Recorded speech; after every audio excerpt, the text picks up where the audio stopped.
What is up mga ka-bike bros? Welcome to our new vlog. So for today's vlog, bibili tayo ng bike, no?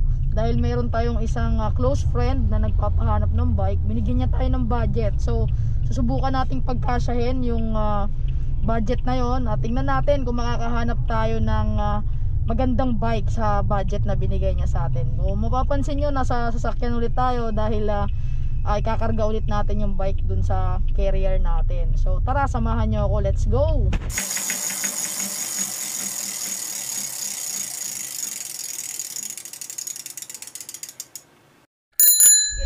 So yun, no, binigyan niya tayo ng budget na 12,000. So try natin pagkasyahin yun, no. Tingnan natin kung may mabibili ba tayong bike sa ganung halaga, nasulit na at siguradong maganda na din yung quality.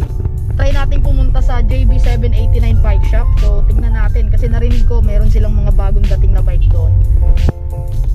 So yun mga ka-bike bros, andito na tayo sa shop. So hanap muna tayo dito ng parking. So, park muna tayo dito saglit. Doon sana tayo papark sa harap ng ano na yon, ng shop. Kaso nga lang may high ace. So kapag umalis to, saka natin ilipat. Tingnan lang tayo dito. Agit lang naman tayo. So yan, dyan natin ilalagay yung bike mamaya.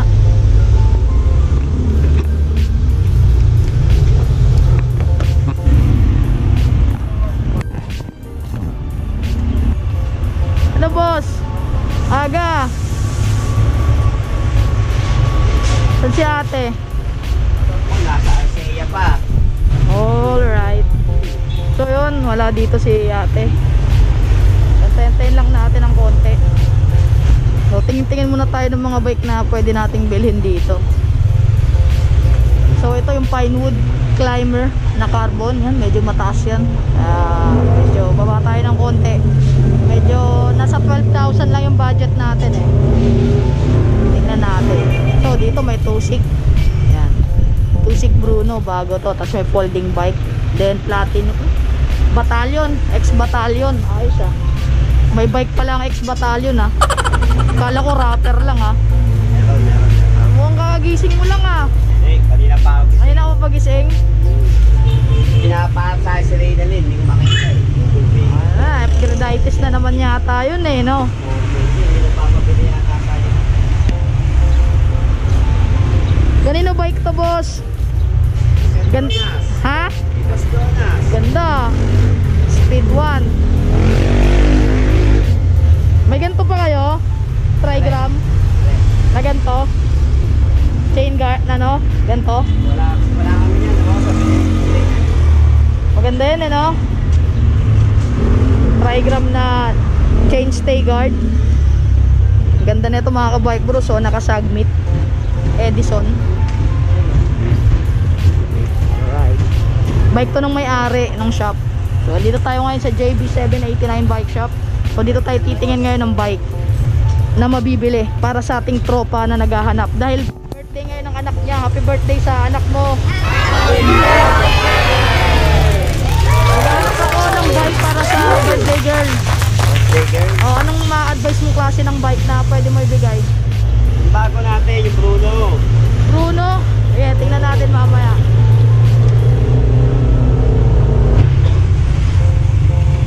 So dito may binubuo si Boss Sam na budget bike. Ang brand ay Speed Pro. Mukhang bagong dating, nakabalot pa. So binubuo niya pa.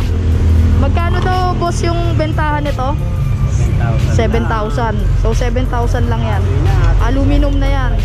Tapos 27.5. Speed Pro. Ayan, binubuo na ni Boss Sam dito. So mukhang bagong dating tong bike na to. So mga naghanap ng budget bike, ito may bagong dating dito. Speed Pro ang brand. Alloy na 27.5. Shimano. Naka Shimano na din to? Ayos oh, Shimano na nga oh. Shimano TZ. Ayos na. So 7,000. Pwede na to pang bike to work, pang service, pang beginner. Pwedeng pwede. So medyo mataas yung budget natin, kaya hanap tayo ng medyo mas mataas ng konti na bike. Ako na ba yung ano? Saan ba dyan yung medyo okay? Sa tingin mo na magandang bike dyan? Etong Tusik Bruno. Oo. Ganda yan. Ang babae rin yan. Pwede yan sa babae. Birthday girl yung ano, gagamit eh. May lumpia ba? Sige, sasabihin ko. Manghihingi tayo ng lumpia at pagbigay natin ng ng bike niya. Sige, tingnan natin yan, boss. Pababa na lang. Yun, oh. Op, dandan lang. Alright. Oop, naas talaga. Wala talaga yan sa no. Nabala ni Boss Sam yung MTB na ano niya sa atin. O yan. O ito, mamapasok sa budget natin to. Tingnan nyo guys, 2.6 Bruno, bagong dating. Bruno Wave. Bruno siya eh. 2.6 Bruno. Tapos may wave pa. O yan. Papatune up lang natin. Tapos tingnan natin. So yan, na-assemble na ni Boss Sam. Konting tune up lang bago niya ibigay sa atin, syempre.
Salamat po. Opo.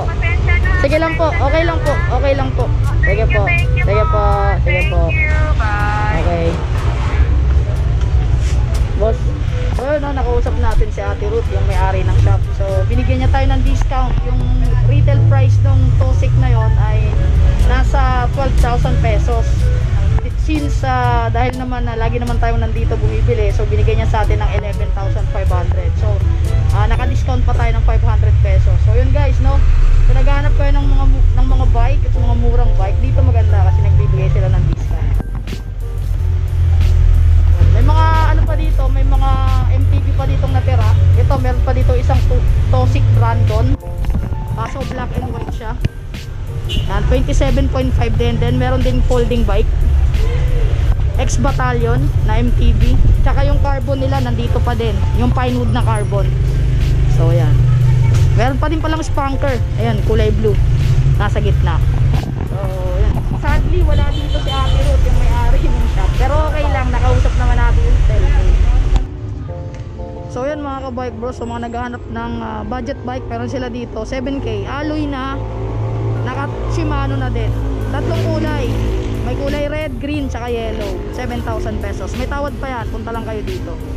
So yun mga ka-bike bros, no, na quick tune up na ni Boss Sam yung 2.6. Bale, aluminum na yung frame nito mga ka-bike bros. Then, nakailang speed na to boss? 1, 2, 3, 10. 7, 8, 9. 3 by 10 yan eh. 1, 2, 3, 4, 5, 6, 7, 8, 9, 10. So naka 3 by 10 yung drivetrain niya. So pwede na to sa ahon, sa patag, kahit saan pwede na. Compass na gulong ka. Then naka MX10 na rear derailleur, 2.6 na crankset. Then naka hydraulic na din to. So yan, hydraulic na brakes. So yan. Tapos ito ano to boss, tapered na to no? Oh, tapered. So yan, tapered na sa halagang 11,500 natin nakuha. Ang ganda ng frame guys. Then yung gulong niya guys, compass na fast rolling. Then itong rims niya, ang ganda ng design guys. Oh. Kaso medium to ha. Medium. Medium. What? Yung itim ang small. Patay tayo dyan. Okay lang naman kung ano. Okay lang din naman.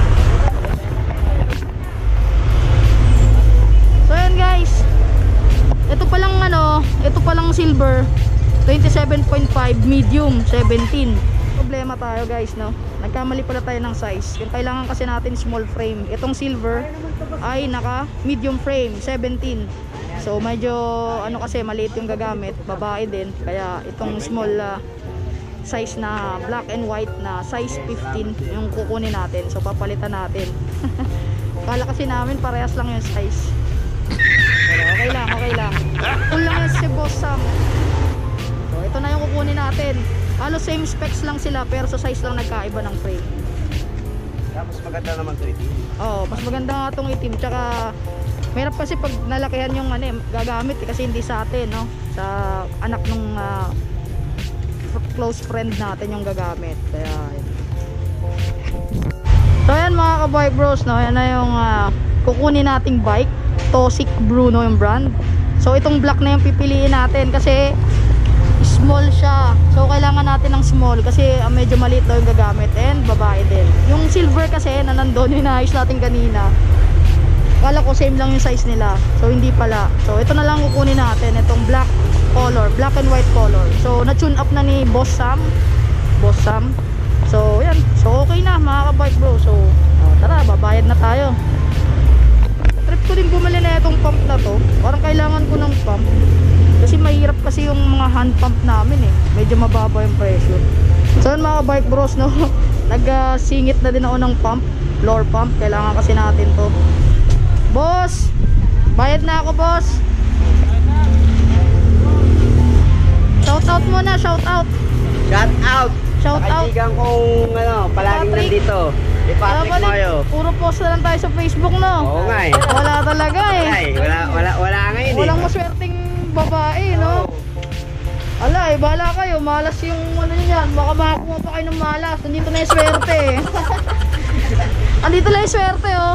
Sa Lower Bikutan, JB789 Bike Shop. You're right. Binigay sa akin ni ate ng 11.5. Okay. Bale, 12.1 yan. Tapos yung kulang sa pop, baka 200. I-send ko na lang via Gcash. Ha? 12.1. Save tayo ng 500. Pinandagdag natin pambili ng floor pump. 12-1. Alright. Salamat. Natin para sa anak niyang may birthday. So happy birthday sa'yo, no? Sobrang swerte mo dahil napakabait ng father mo. Sana all. Ito may ano na din to, may anak na din. Pero pogi pa din, ayan no. Hoy, utang. Siguro mo kasi baka hindi ka makalis. So, alright. Sige. Tulungan mo ba ako magkarga? Huwag na. Oo, syempre. Yun o. Ito yung ating service. Sa likod yung bike rack. Medyo hindi ko pa na walang karwasyon ngayon eh. Sa gitna boss. Sa gitnang clamp mo siya i-ano. Hindi, gitna.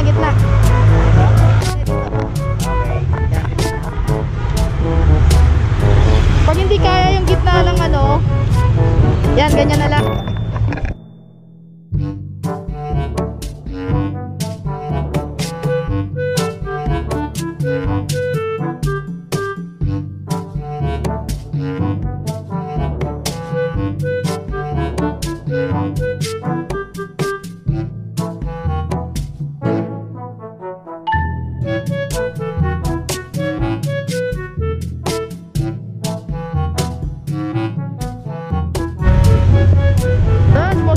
Maraming salamat po Sam.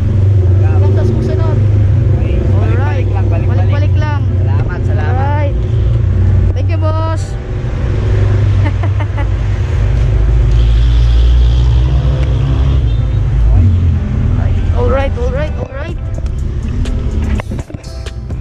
Alright. So nakabili na tayo ng bike. Nandiyan na siya sa likod. So alright. So nakabili pa tayo. Naka-segway pa tayo ng floor pump. Ay nako. Talaga eh. Kailangan ko talaga din kasi yan. Pag ginagamit ko yung hand pump ko na emergency pump ng Rock Pros, kaya niya pero syempre ang hirap eh. Masakit sa kamay tapos na sobrang tigas na niya i-pump dahil nga pag mataas na yung pressure, pag umabot na ng 35 to 40 yung PSI, sobrang tigas na. So yan. So So sinasabi din ni Julius na nakaraan, kailangan din daw kasi namin ng floor pump. So yan, pabili na tayo ng floor pump. So mga ka-bike bros, na maraming salamat sa pagsama sa atin, sa pagbili natin ng Tosek MTB, budget pero sulit para sa ating tropa, para sa anak niyang may birthday. So maraming salamat. Kung nagustuhan nyo yung vlog natin for today, please hit like and subscribe always. Don't skip those ads. Share this video, lalo sa mga tropa nyong mahilig din sa bike. So maraming salamat mga ka-bike bros. Hanggang sa muli.